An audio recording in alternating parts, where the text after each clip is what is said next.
adanya kewajiban kita untuk memandikan seorang mayit itu bermula dari sabdanya Rasulullah. Jadi pada ketika suatu hari ada seseorang sedang menunggangi ontanya, kemudian orang tersebut terjatuh dari ontanya. Akhirnya Rasulullah langsung berdauh, dan di sana seketika juga orang tersebut itu meninggal. Jadi meninggal di tempat itu. Akhirnya Rasulullah dauh, qala Nabi sallallahu alaihi wasallam, "Igsiluhu bima'in aw bisidrin." Mandikanlah dengan air atau daun bidara. Di situ. Akhirnya di sana ada kewajiban kita untuk memandikan. Kemudian ada kewajiban mengkafan. Sama, setelah itu Rasulullah berdauh, kafinu bisawbaihi. Kafanilah dengan kedua bajunya. Maksudnya itu dengan kain kafan ya Bu. Mungkin itu sekilas saja. Mari kita buka praktek ini. Di sini kami membawa 3 teman kami yang akan menjelaskan bagaimana tata caranya memandikan dan mengkafani. Silahkan. Mayit ini.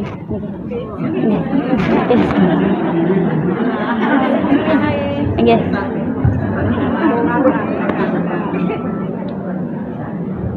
Boneka apa tuh sih kan?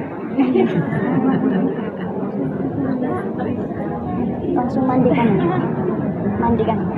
Di sini langsung mandikan ini.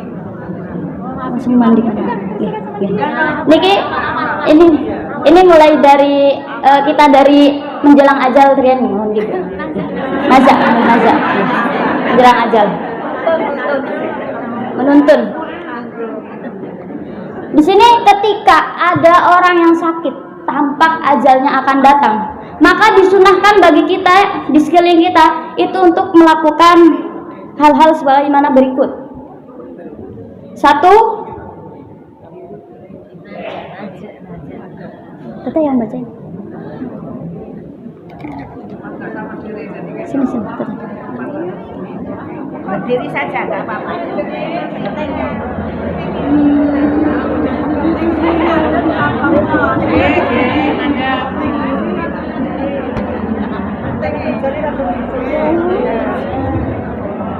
Ini dengan cara pertama kita menuntun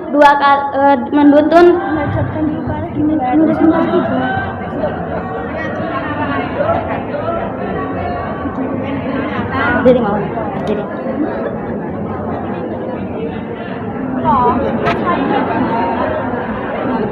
yang pertama kita menghadapkan seorang yang sakit ini atau yang ingin naza atau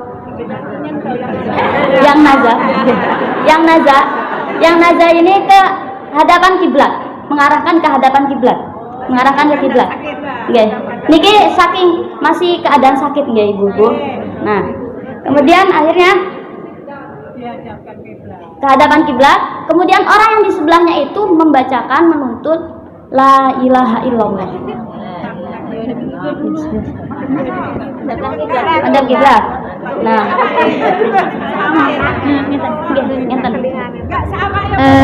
ngapunten sadarangan niku kan dihadapkan ke arah kiblat. Jadi seakan-akan kita umpamakan calon mayit ini menghadap kiblat riyen. Jadi nggih umpama mawon nggih Bu. Manten-manten di calon mayit ini dibaringkan ke lambung sebelah kanan terlebih dahulu agar untuk memudahkan. Akhirnya kita dimiringkan ke sebelah lambung sebelah kanan terlebih dahulu. Tapi ketika mau membaringkannya, membaringkannya nggih ngapunten. Kakinya itu diinikan terlebih dahulu, disepertikan nggih, disilang terlebih dahulu, disilah nggih. Manten-manten nggih, ngeten. Nek menawi boten memungkinkan teng lambung sebelah kanan berarti teng lambung sebelah kiri. Oke. Dilipat malah. Pun. Nih manten-manten ternyata tidak bisa, akhirnya ya nggak apa-apa, cuma nanti kepalanya diganjal dengan semacam bantal, tapi nggak boleh yang terlalu tinggi, yang sedang saja. Nah, kalau udah selesai, kita lanjutkan ke yang kedua, menuntun membaca telinga kanannya dibacakan suara lafaz la ilaha illallah dengan suara yang pelan. Nah, kalau menuntun membaca la ilaha illallah tersebut tidak ada kewajiban atau harus di telinga kanan atau telinga kiri. Jadi terserah panjenengan sedanten mau teng kanan atau teng kiri. Ini perumpamannya Ibu. La ilaha illallah. La ilaha illallah. Menuntun la ilaha illallah tersebut ketika orangnya Islam, Ibu. Tapi kalau misalnya orangnya kafir, berarti non Islam, maka disunahkan untuk menuntun 2 kalimat syahadat. Kemudian 2 kalimat syahadat agar masuk Islam, Kemudian setelah itu nanti yang melakukan hal ini hendaknya dilakukan oleh orang yang tidak mencurigakan. Contohnya ahli waris. Ahli waris kan biasanya mencurigakan, gimana caranya biar nanti ya bukan husnul khotimah kan, mungkin ya Allah alam keinginannya seperti apa kayak gitu. Jadi sebaiknya ya dilakukan oleh orang-orang yang terpercaya. Kemudian membacakan surat Yasin dengan suara yang keras ketika masih sadar.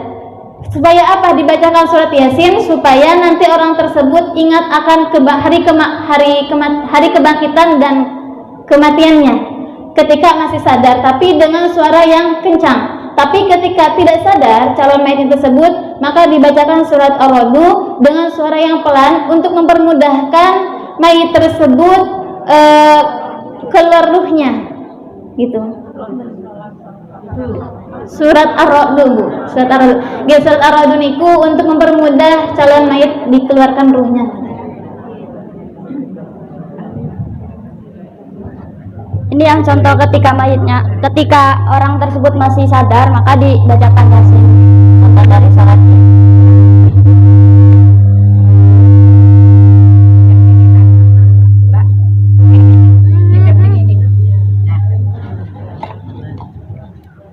Bismillahirrahmanirrahim. Yasin. Ini baca Yasinnya sampai akhir enggak Ibu? Kemudian kalau misalnya mayitnya itu Sampun mboten sadar. sudah tidak sadar, maka dibacakan surat Ar-Ra'd untuk mempermudahkan keluarnya ruh. Kan kadang ada yang emang sulit keluarnya. Nah, kalau misalnya emang sulit, maka di sana kita membaca surat Ar-Ra'd.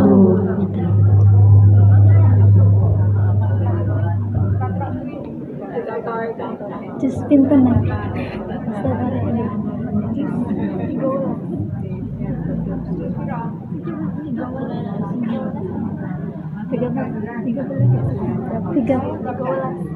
tiga belas nih. Oke, surat Ar-Ra'd juz 13 Bu.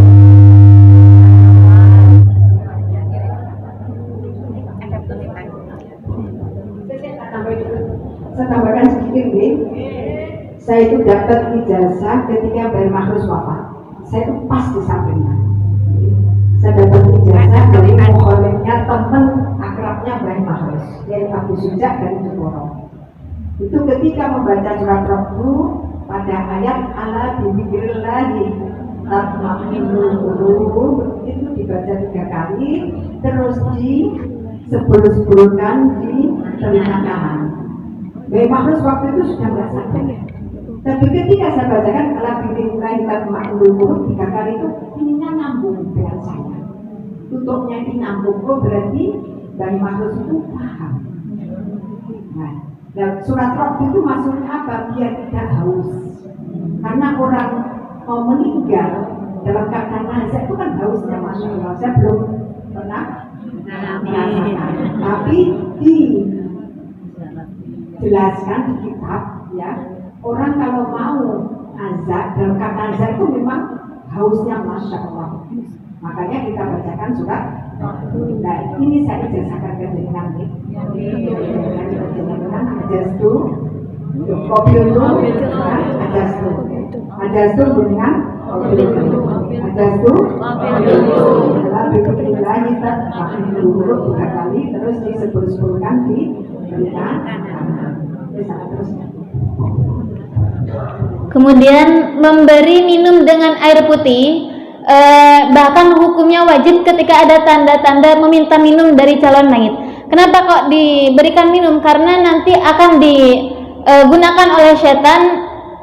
Setan itu nanti akan datang dengan membawa air untuk digantikan dengan amalnya. Amal mayit itu diganti dengan airnya setan. Jadi seakan-akan nanti ya si calon mayit tersebut ini tidak memiliki yang namanya amal. Jadi amal kebaikannya itu ditarik sama setan. Tapi dalam memberikan minum tersebut tidak boleh memakai sendok ataupun memakai botol. Sebaiknya menggunakan sendok, sampai memberikan minum itu sampai mayit itu sudah merasakan yang namanya lega. Ya kan emang kados dohe umi kayak ngoten. Biasanya calon mayit itu memang haus ngoten itu. Oke. Mau coba di sebaiknya damel sendok umi. Biasanya kan menawi damel sedekah kan boten saged nyedot ngoten. Nggih.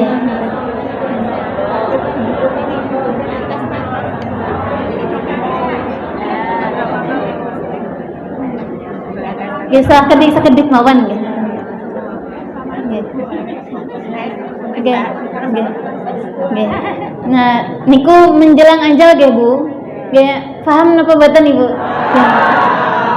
Nah, seniki setelah meninggal, di antara tanda-tanda meninggal itu pelipis, ngertos pelipis, Bu? Nggih. Pelipisnya itu nanti cekung. Cekung itu berarti gak bengkok ngeten nggih. Terus kemudian telapak tangan dan telapak kakinya itu kendur. Kendur itu ya berarti sudah gak bisa disepertinikan lagi. Udah kendur. Kemudian hidungnya lemas. Hidungnya seakan-akan tidak ada tulangnya ngeten. Jadi lemas. Gak ada penjelasan kan tase beten lemes ya Bu. Tase enten saged ngeten. Punten. Nah, masih aman ya Bu. Menawi dereng diyakini akan kematiannya, maka diakhirkan sampai benar-benar diyakini kalau mayit tersebut calon mayit tersebut telah meninggal. Kalau sudah diyakini akan kematiannya, maka baru disunahkan untuk melakukan hal-hal sebagaimana berikut. Yang pertama, memejamkan kedua matanya sambil membaca Bismillahi wa ala millati Rasulillahi sallallahu alaihi wasallam.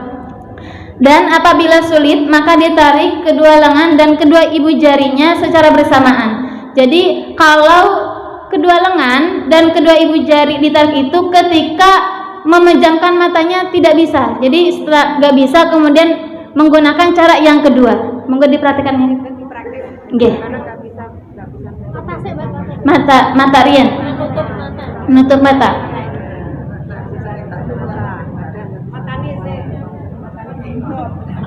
Bismillahi wa ala millati Rasulillahi sallallahu alaihi wasallam. Nah, menawi boten saged, berarti mungkin masih melek. Berarti kedua lengan dan kedua ibu jarinya ditarik, tapi sambil dibacakan kembali doanya. Nggih. Bismillahi wa ala millati Rasulillahi sallallahu alaihi wasallam.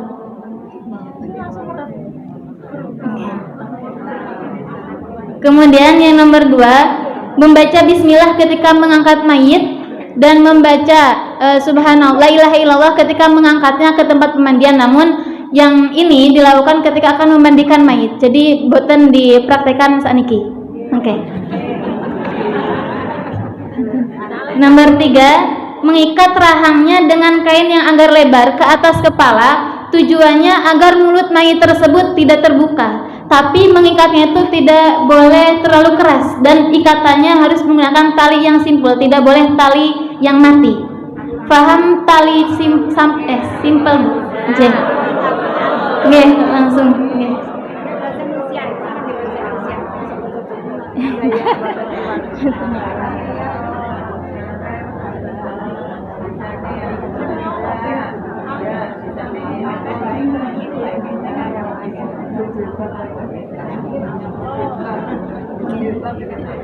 Oke, kemudian melemaskan seluruh sendi-sendi tulangnya walaupun harus memakai minyak dengan cara menekukan tangan kepada lengan kepada bahu, kaki kepada paha, kaki kepada paha, paha kepada perut. Monggo. Prakteknya. Ini kan dilemaskan itu tangan pada lengan pada bahu niku. Dingetan. Nggih, niki mayitnya.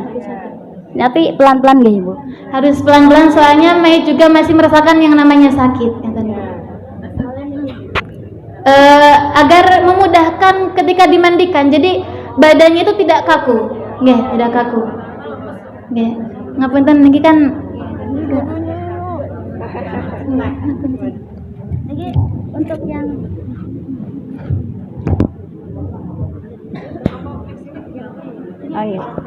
niki untuk yang kaki, untuk melemaskan kaki itu kaki pada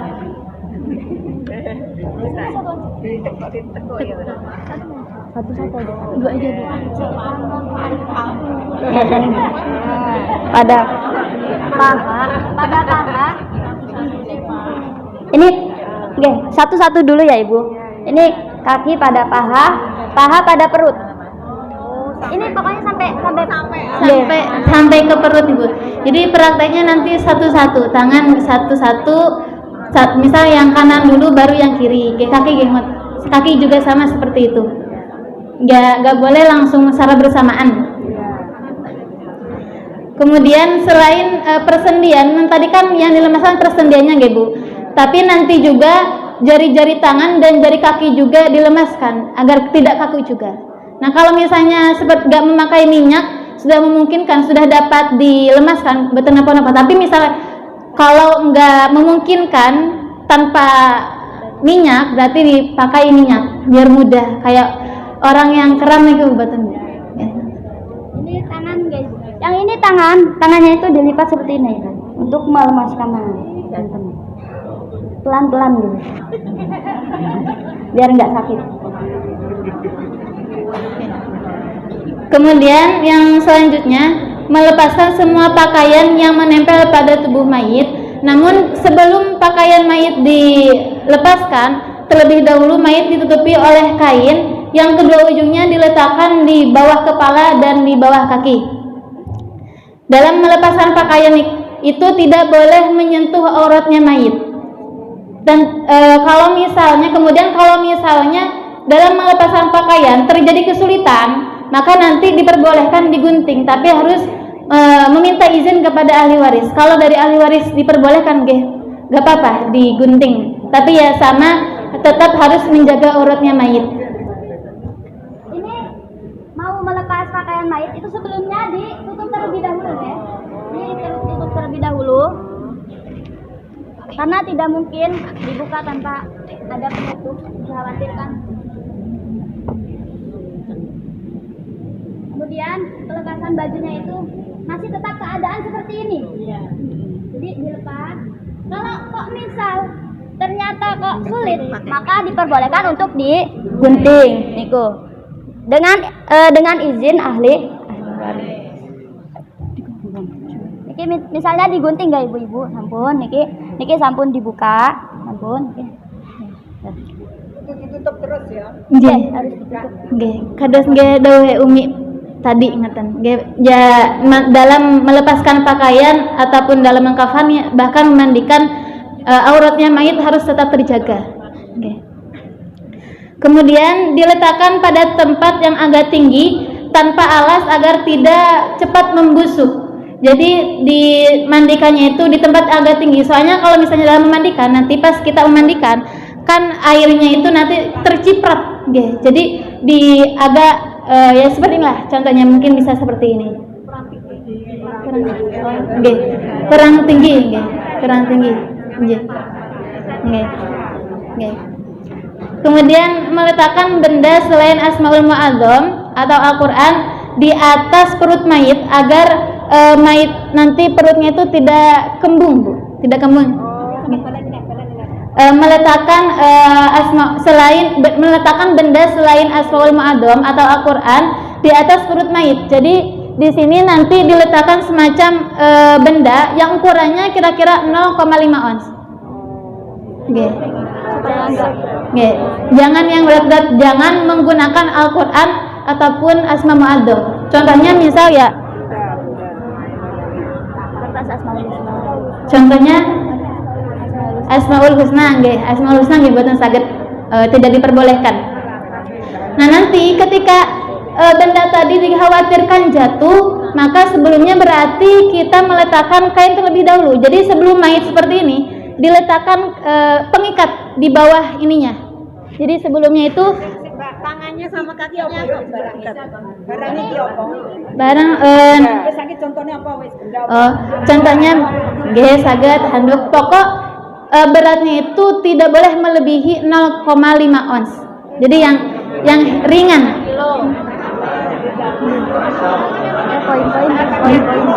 Poin-poin.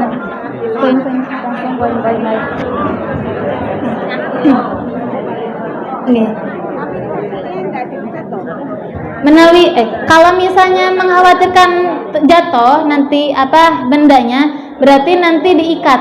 Tapi diikatnya nanti talinya itu ada di sini. Jadi sebelumnya kita telah menyiapkan tali seperti ini, tapi di bawah badannya mayit. Jadi nanti tinggal ditaliin, ditalikan ke atas. Ikat kaki ini. Kemudian kaki juga nanti diikat juga. Caranya kayak yang rahang.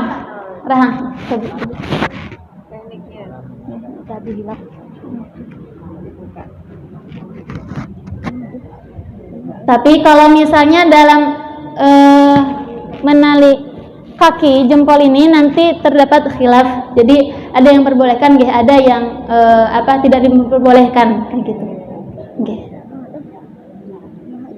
Talinya sama seperti hanya tali yang di atas. Jadi tali simpul, nggak boleh tali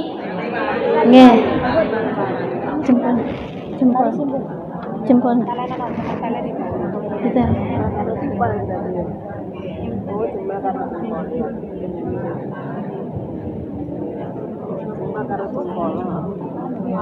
Gitu. Gitu. Setiap tali itu nanti diikatnya dengan tali yang simpul, gak boleh tali mati. Kemudian nanti membakar dupa atau semacam wangian di sekitar mayit agar tidak tercium bau yang tidak sedap. Kemudian segera membayarkan hutangnya jika memang memiliki hutang.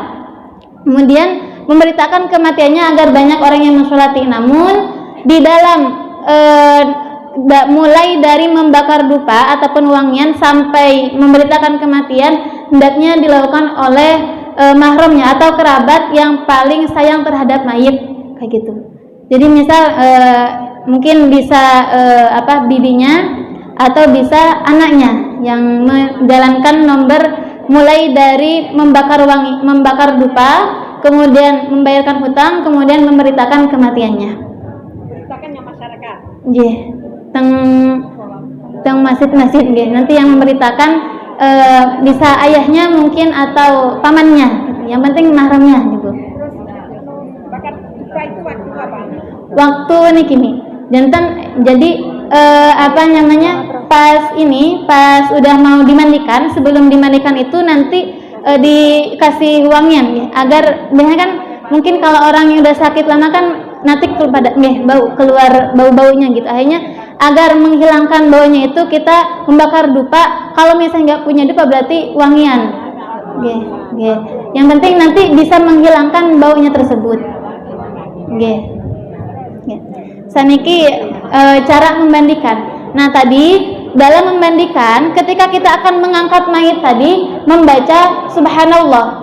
Kemudian ketika dibawanya, jadi udah mau diangkat kan tadi subhanallah, pas diangkat menuju ke pemandiannya baru membaca la ilaha illallah. Caranya nanti itu tangannya itu ngapur rancang, membawanya itu ngapur rancang. Ngetan Bu, ngetan, ada 3 orang seharusnya. Ya kita mungkin anggap saja ini telah ada di tempat pemandian ya Bu. Jadi nanti pas ini subhanallah, pas sudah diangkat baru membaca la ilaha illallah. Ngeten. Kemudian batas minimal memandikan mayit itu dengan cara menghilangkan najis terlebih dahulu dan diguyurkannya air terhadap seluruh tubuh mayit. Namun ketika ada najis yang sulit untuk dihilangkan, maka nanti contohnya maaf Bu, niki kan mayit itu ada yang laki-laki ada yang perempuan, namun yang kita di sini jelasan itu ketika memang nanti terdapat misal yang meninggal itu anak kecil tersebut belum dikhitan, otomatis masih ada najis yang berada di kulupnya seorang anak kecil tersebut. Maka yang seperti ini yang belum dihitan tersebut langsung ditayamumi jika diyakini najis. Jika tidak diyakini najis ya berarti langsung seperti halnya biasanya. Jadi kalau misalnya terkena najis, otomatis diyakini najis dalam kulupnya tersebut ditayamum terlebih dahulu, kemudian baru dimandikan. Sama-sama dimandikannya, cuma yang membedakan ditayamumin terlebih dahulu. Cara mentayamuminya seperti hal biasanya. Dilapi dhisik. Nggih.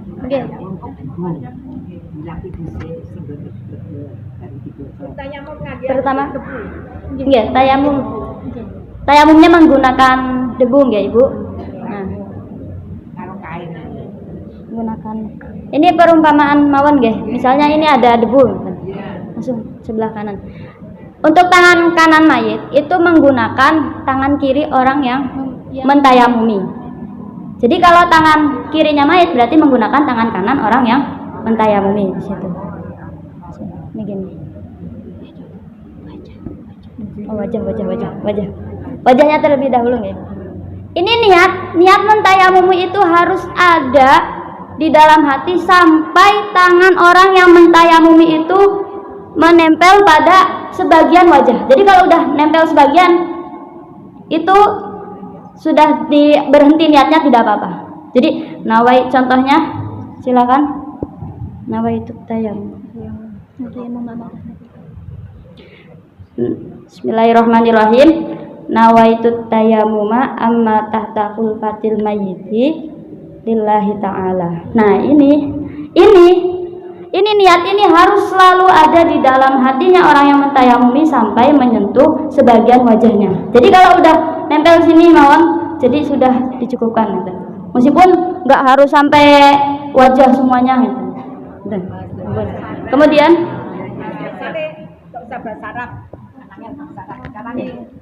caranya bisa memakai bahasa Indonesia atau bahasa Jawa.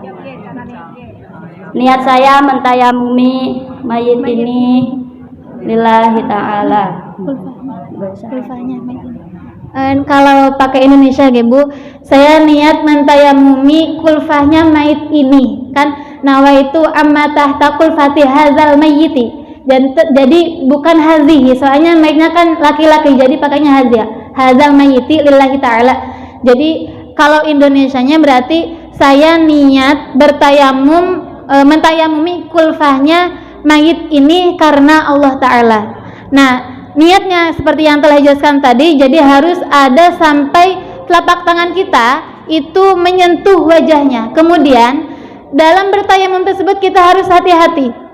Maksudnya ketika kita menyentuh, misal pakai wadah gitu, misal kalau enggak ada di tembok atau ada di mana, langsung sebelah sini. Nanti tujuannya ditepuk-tepuk itu biar menyedikitkan debunya, jadi tidak terlalu banyak. Dalam menepukan tersebut kita misal menepukan sebelah sini, Bu. Otomatis menepukannya itu tidak boleh di sini. tapi di tempat yang lain. Soalnya apa? Kalau misalnya menepukan di tempat sini, kemudian mengambil lagi di tebu sebelah sini, berarti ini gambaran ketika debunya itu ada di wadah. Otomatis debunya menjadi mustakmal, tidak boleh digunakan kembali. Makanya ketika debunya itu memakai wadah, berarti menepukannya tidak boleh di wadah lagi, tapi di luarnya. Nggih, ngoten. Kemudian mengusap kedua tangannya. Ini tadi itu jenazah yang Laki-laki. yang Nggih. belum dikitan. Nggih. Selain itu kan tidak. Nggih. Hanya khusus untuk Laki-laki. laki-laki yang belum dikitan. Nggih. Nggih. Paham, Dek? Ya. Jadi yang kita yamuni ini adalah khusus jenazah atau mayit laki-laki yang belum dikitan. Meskipun sudah dewasa, kan ada tahu orang dewasa yang belum dikitan. Berarti caranya seperti ini. Selain yang sudah dikitan, selain yang belum dikitan, berarti tidak ada yang namanya tangan. Paham ya? Kemudian mengusap kedua tangannya. Jadi tangan kanan mayit diusap dengan tangan kiri yang memandikan, yang mentayamuminya, dibantu dengan temannya. Soalnya kalau misalnya nggak dibantu, kan dua tangan ya Bu. Nawa itu otomatis kalau tangan satunya menyentuh telapak tangannya seperti ini, yang satunya memegang tangannya mayit, otomatis telapak tangan satunya yang mentayamumi jadinya mustakmal. Soalnya sudah menyentuh tangannya mayit meskipun hanya sedikit. Jadi dibantu dengan temannya seperti ini. Jadi yang tangan yang ini tidak boleh menyentuh yang tangan yang satunya.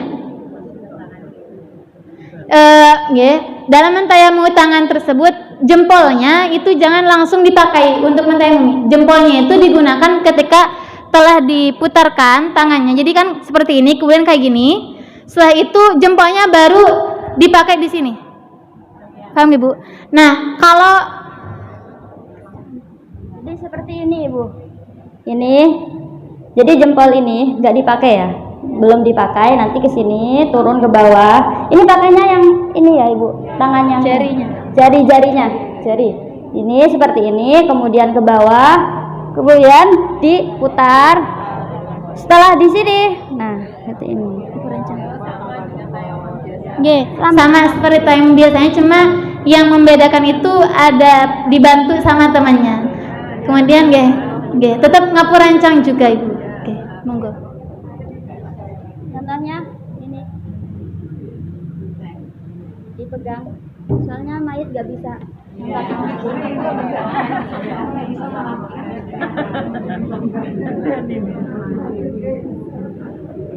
Ngapurancang. Ini anggap saja sudah kanan kiri nggak Ibu? Ngapurancang terakhir di sini.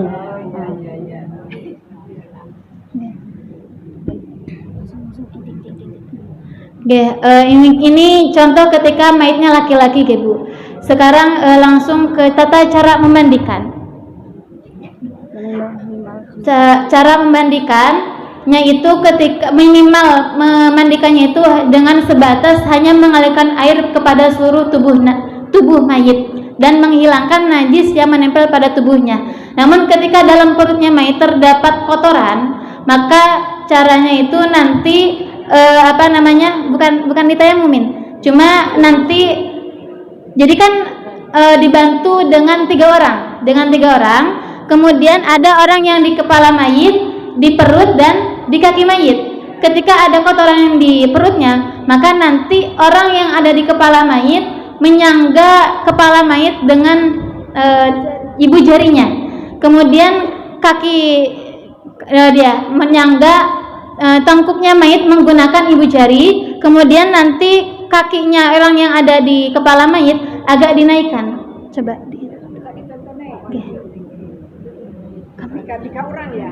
Jadi 3 orang. Minimal memandikan berapa? 4 orang. 4 orang. Oke. Coba. Berdiri dulu.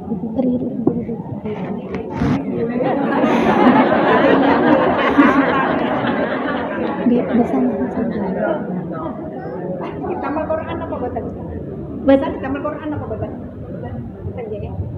Nama tiga gak apa-apa.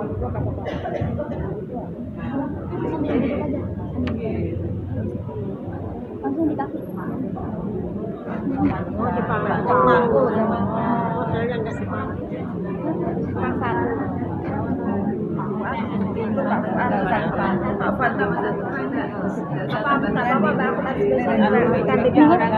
Betul kan?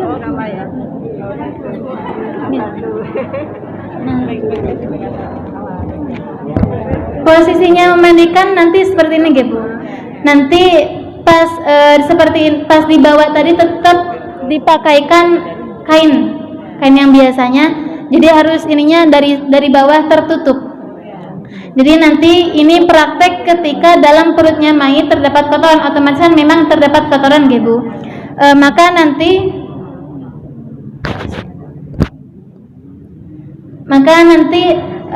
yang berada di kepala mayit nanti menyanggat kepala mayit dengan cara meletakkan ibu jari ke tengkuknya seperti ini, ditengkuk, agar ketika memandikan itu tidak terkena tidak terkena cipratan air juga sama.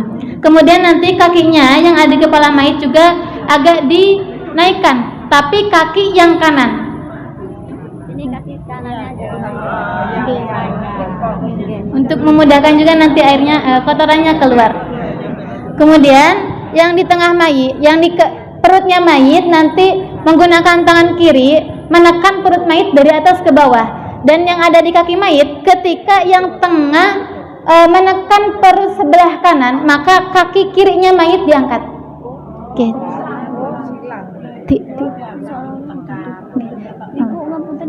Niki perumpamaan ditutup nggih, Bu? Seumpama. Oke. Nggih, ditutup. Yang kanan. Terserah.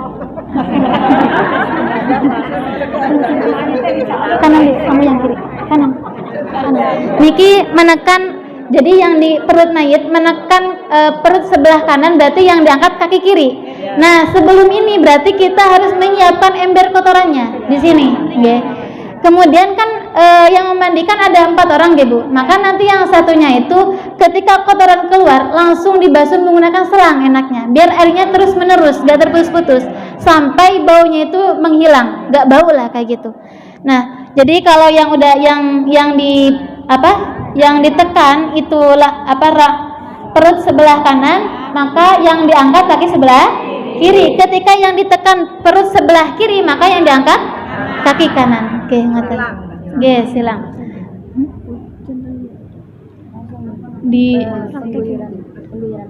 Udah ya. Ini kita umpamakan najisnya telah hilang, nggih, Bu. Jadi pokok setiap membandikan ataupun apapun itu tetap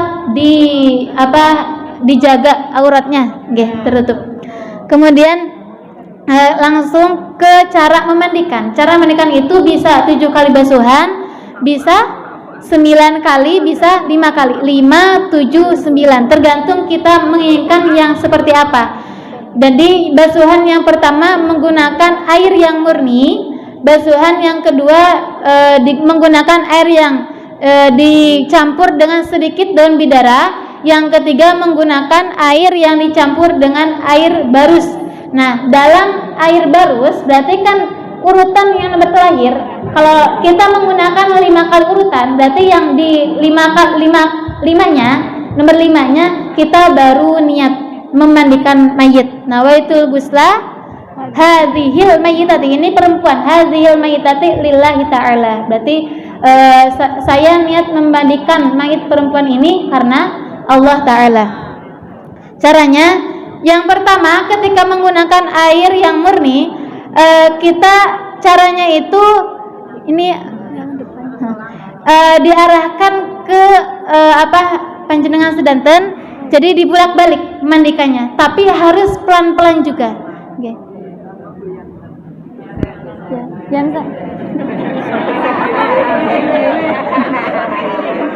Terus, ngoten. Maka nanti ini berarti kita membasuh bagian belakangnya terlebih dahulu, belakang badan mayit. Kalau basuhan yang pertama itu dimulai dari lehernya mayit. Jadi lehernya mayit sebelah kanan, kemudian nanti sebelah kirinya. Nah, ini kan belakangnya, Bu, belakang tubuhnya, belakangnya. Kemudian kalau udah selesai, baru depannya. Oke, balik lagi. Ya. Nanti, mau punten. Nah, tadi kebalik, berarti yang kalau mayitnya menghadap ke panjenengan, niku bagian depan. Kalau udah seperti ini, berarti yang bagian belakangnya. Itu ketika menggunakan air yang murni. Kemudian kalau air yang dicampur dengan sedikit daun bidara, itu nanti mulai dari kepala sampai ujung kakinya. Caranya sama, dibulak-balik mayitnya. Namun ya tetap harus hati-hati, jangan sampai mayit itu merasakan yang namanya sakit. Oke.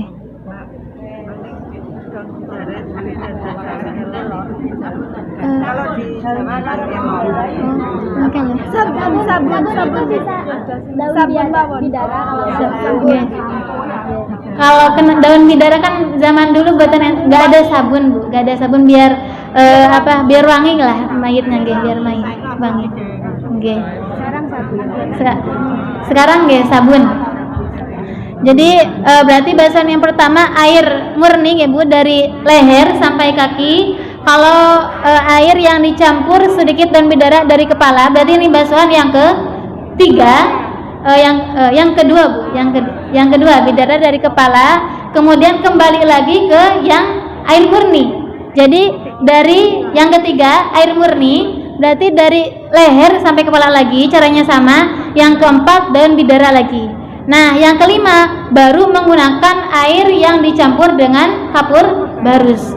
Nah, dalam pas ini yang kelimanya berarti kita praktek yang 5 kali basuhan, Bu. Kalau yang kelimanya berarti kita langsung niatnya. Berarti pas guyur mayitnya itu sambil niat nawaitul gusla hadhil mayitati. Jadi adanya niat itu pada terakhir kali basuhan.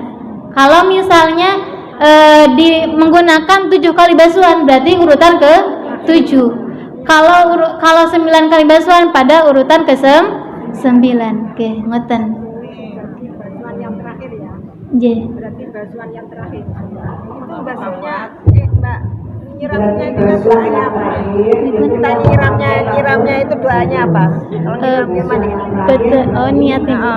Kita sambil nyiram itu ada doanya enggak apa? Betul, enten niat. Jadi niatnya di basuhan terakhir ya. Mbak. Nawaitul gusla. Nggih. Terus kalau pakai sabun, berarti sabunnya dicampur dengan air. Nggih, dengan air. Sabunnya dicampur dengan air. Nah, yang teruskan. Nanti pertanyaannya belakangan nih. Biasa niki mengkafani. Mari. Nggih. Mengkafani. Ke atas kan kalau perempuan ada 5 lapis ya, Bu. Ada lapisan yang pertama, ada yang namanya kerudung, ada yang namanya komis, ada yang namanya izar, ada kalau perempuan berarti ngapunten enten BH-nya gitu. Nah, sebelum masih BH sama. Ada yang kaya, ada yang enggak. ada yang menggunakan BH, ada yang enggak. Krita. BH-nya niku seperti gurita. Kerita. Berdiri. Gitu.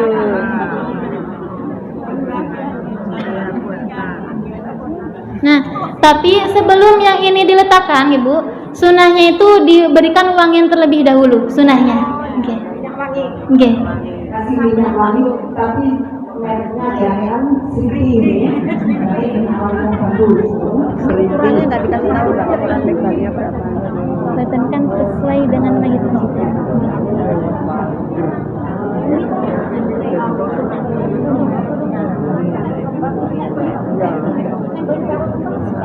Setiap lapisan dikasih minyak wangi ya, Mbak ya. Ini Mbak. Setiap lapisan dikasih minyak wangi. Terus sekarang misalkan kita pakai mukena. Mukena yang setiap kali kita pakai, itu kan justru paling bagus Mbak. Pakai minyak lapisan dengan jari itu bagaimana Mbak? Niku damel mau kenal. Kenapa bukan nanya gini ya?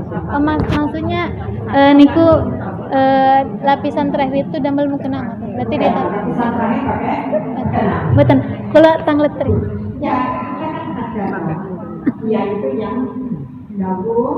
Kalau perempuan sebaiknya itu salah satu lapisan untuk menghafal itu carikan mukena.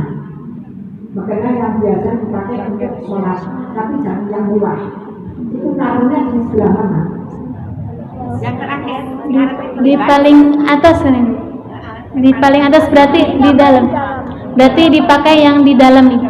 Nggih, dalam ini. Nggih. Nggih.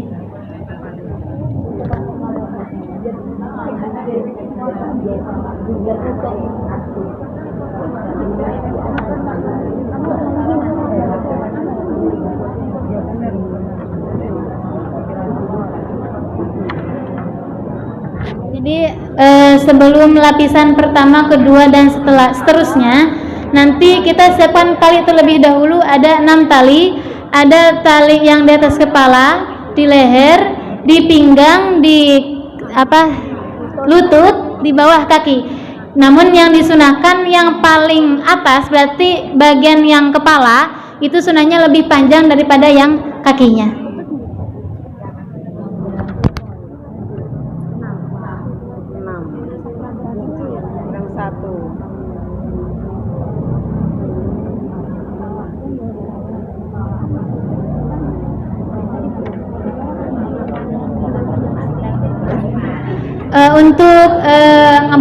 Untuk BH-nya kalau perempuan nanti bisa diletakkan di luar ataupun di dalam.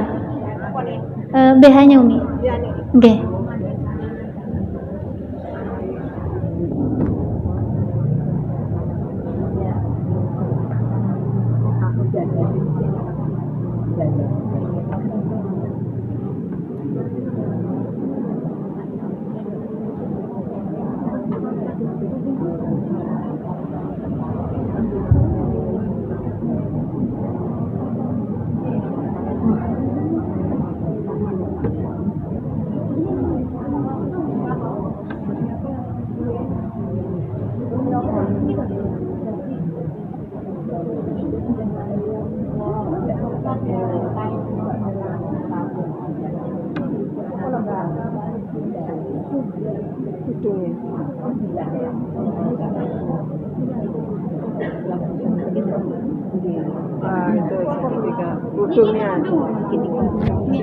Enten kerudung. Ada kerudungnya. Kalau sudah kerudung berarti nanti komis.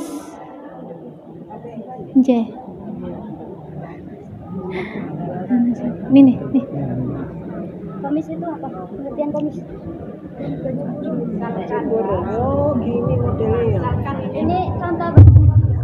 Misalkan pakai gamis tapi tidak kain itu gimana? Boleh apa enggak?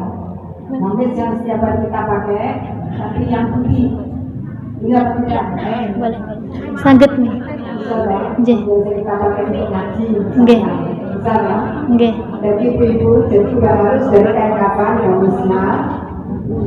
Kalau belum boleh apa? Cari jilbab yang warna putih. Nggih saged. Boleh. Jilbab yang warna putih ini digunakan kalau bisa karena ini pasti semuanya akan menjadi seperti ini. Pasti. Jadi kan kalau ngaji sekali-kali pakai jilbab yang putih, tapi jangan yang ada kerop-keropnya ini. Yang biasa saja nanti untuk persiapan kalau dengan seperti ini ya.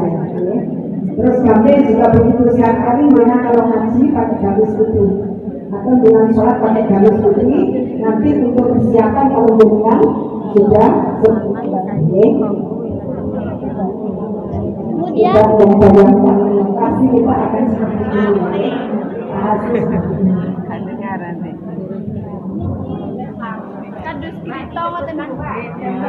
BH niki BH nggih. Nggih. Iki BH, kemudian izar. Niki izar. Izar menutupi apa? Izar itu untuk sebatas dari pusar sampai lutut, bawahannya. Nggih. Dalaman perempuan seperti ini, cuma kalau laki-laki enggak seperti ini dalamannya. Nggih. tidur. Silakan tidur.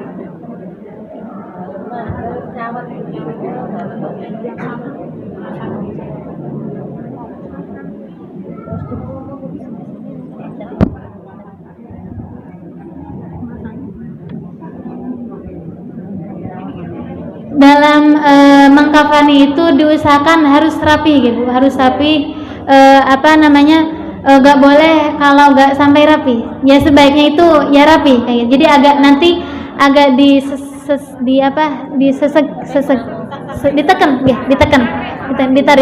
ditarik, dirapetin. Nggih. Nah, nanti tali-tali yang ada di bawah kain kafan itu nanti ditali di sebelah kanannya mayit, di sebelah kanannya.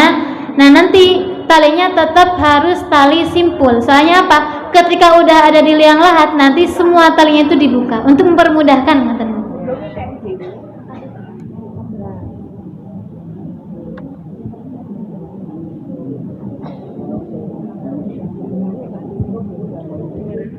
Nanti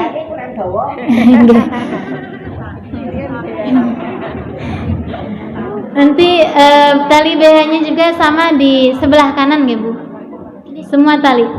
Ini yang pertama, yang ini kerudung, jadi mainnya dikerudungin.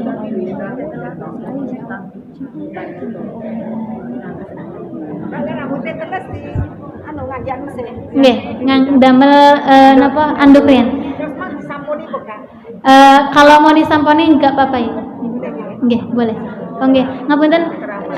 Nggih, ada yang kelewat. Jadi setelah dimandikan, nanti kan badannya basah nggih Bu.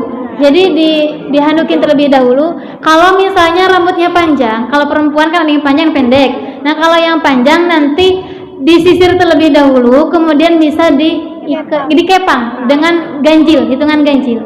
Nggih.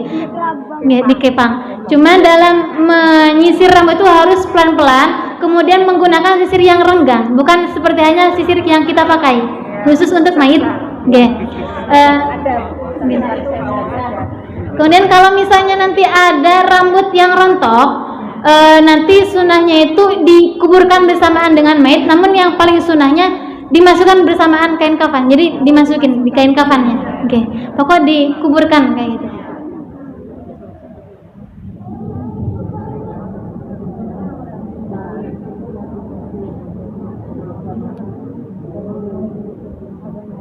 Berhubung ininya kecil ya Bu, mayitnya besar, jadinya kita nggih umpamakan niki udah bisa dari tali ngoten nggih Bu. Nggih. Nggih, anggap sudah dari tali mawon. Bisa.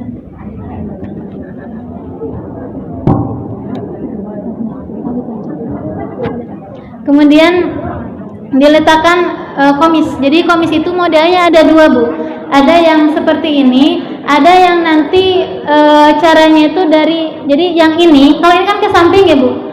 Kalau yang satunya ini nanti model yang kedua ini, jadi kalau mau menutup komisnya dari atas, jadi bolongannya nggak dibelah, jadi langsung bolongan, berarti otomatis ininya dibukanya ke sini, berarti ditutupnya dari atas.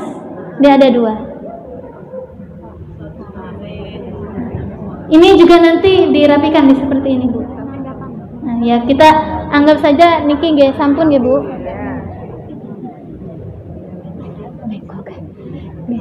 Nah sunahnya itu sebaiknya kalau mayat perempuan itu yang dilipat itu kainnya yang kanan terlebih dahulu, kemudian kiri, setelah itu kiri kanan kanan kiri, ngoten. Paham ya Bu? Nggih. Nggih, kanan kiri, kemudian kiri kanan kanan kiri, ngoten. Niki izar kanan ya Bu. Ini anggap saja izarnya menutupi lutut sampai Dari lutut dari pusar. Oke. sambil dirapikan.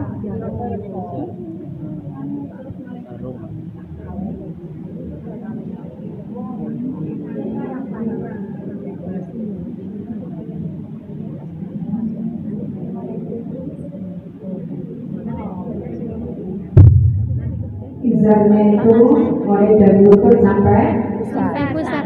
pusar.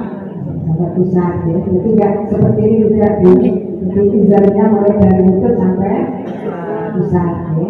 Seperti yang sekarang dipraktekkan. Jadi sama prakteknya sempasnya Kain. Kurang naik ya.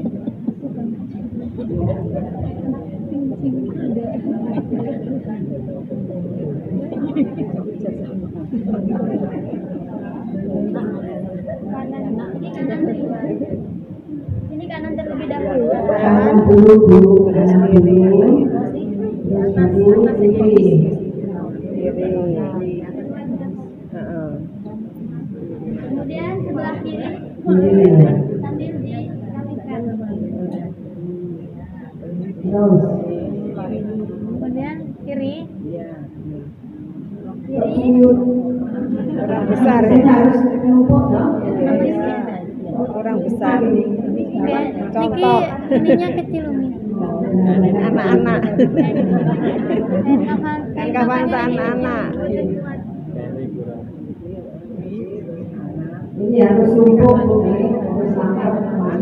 Ini harus langkap dong. Sekarang terus kiri. Kanan kiri, kanan kiri kanan.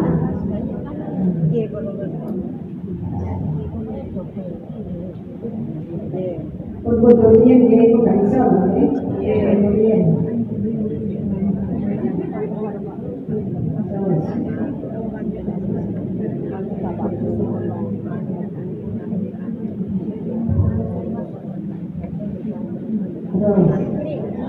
Niki kiri Kiri. kiri. sampai keluar. Itu wajahnya sudah mau ditutup nggak? Dereng.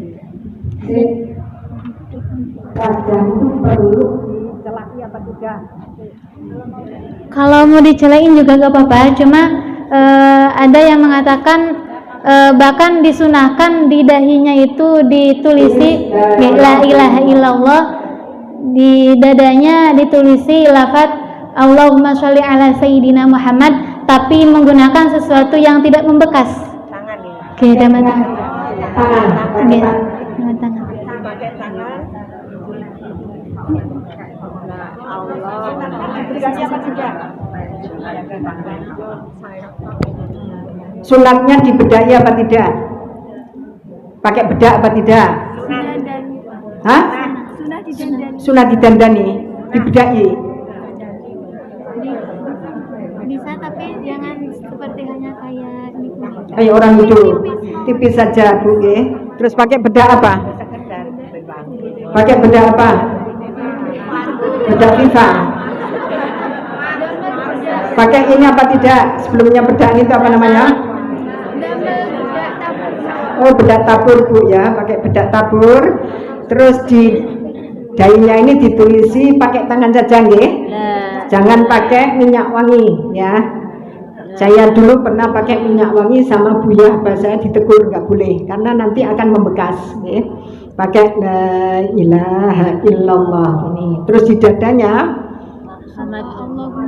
Allahumma sholli ala sayyidina Muhammad ya. Jadi pakai tangan saja nggih. Terus dicelai. Sunah nggih, sunah dicelai pakai bedak juga sunah nggih hukumnya nggih. Jadi dibedai Bu. Tapi pakai bedak tabur. Bedaknya jangan yang mewah-mewah nggih. Bedak tabur saja. Yang penting rata, jangan tebal-tebal. Di lipstik ora. Pakai lipstik apa enggak? Enggak. Pakai celak tapi jangan pakai lipstik nggih. Ini harus tahu nggih, harus paham nggih. Dah, sama teruskan. Ditarik kapasnya. Pakai kapas. Di lubang-lubang di Anggota tubuh yang lubang-lubang anggota tubuh semuanya dikasih kapas. Kapasnya dikasih minyak wangi apa tidak? Tidak. Nggih, wis dah. Ini misalnya perumpamaan sudah dikasih kapas. Dimasukin. Namun punten kalau misalnya di lempitan bagian belakang di bokom niku nggak usah terlalu dalam, pokok sudah menutupi nggak apa-apa. Terus di depan sini juga dikasih kapas. Sampai masuk ukurannya seberapa? Nggak harus sampai masuk banget. Oh di luar aja. Kayak diselipin. Oh diselipin, tapi dimasukkan ya. Terus kalau yang belakang? Yang belakang yang tadi hanya di pantat nggak sampai dimasukin kayak di hidung. Oh gitu, hanya pakai tutup saja. Kalau di belakang tutup Bu, ya. Kalau di depan ini dimasukkan sedikit, dimasukkan ke kubul, ya. Kubul, dimasukkan ke jalan depan, tapi jangan terlalu ke dalam. Kalau yang bawah dubur ini hanya ditempelkan. Ya. Sedang.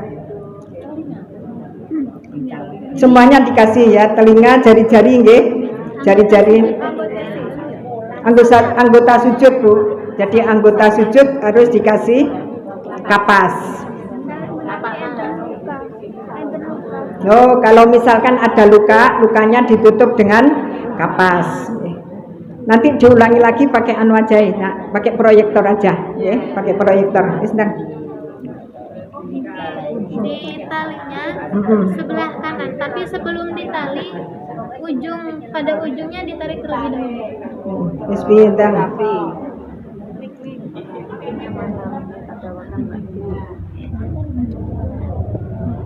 Niki secara bersamaan gak Bu? Ditariknya bersamaan Bu. 1, 2, 3. Oke, sampun. Nah nanti mungkin Bu. Disunahkan yang bagian atas tadi lebih panjang dari yang kaki. Nah nanti semua tali ini ditali di sebelah kanannya. Kita bawakan sini.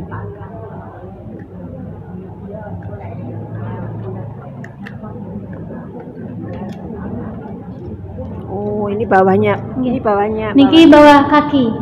Di kaki.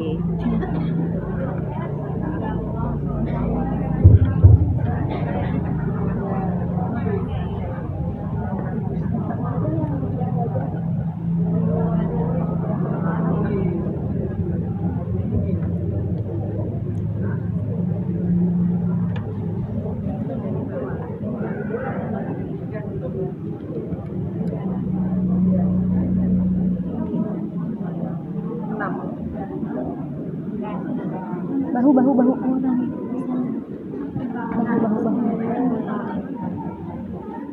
Pinggul. Ini bahu.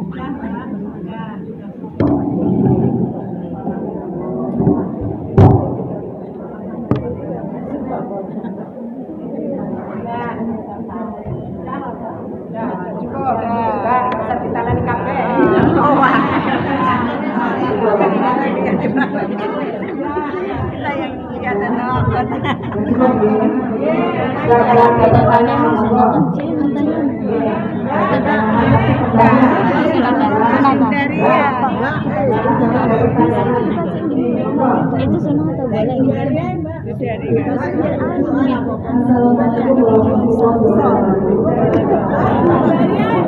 Dari bertanya saat memandikan jenazah itu ada proses membersihkan kotoran. Nah, pembersihan kotoran itu misalnya dulu ya. Nah itu harus dikeluarkan, dirogoh semuanya atau cuma dipuluti perutnya saja.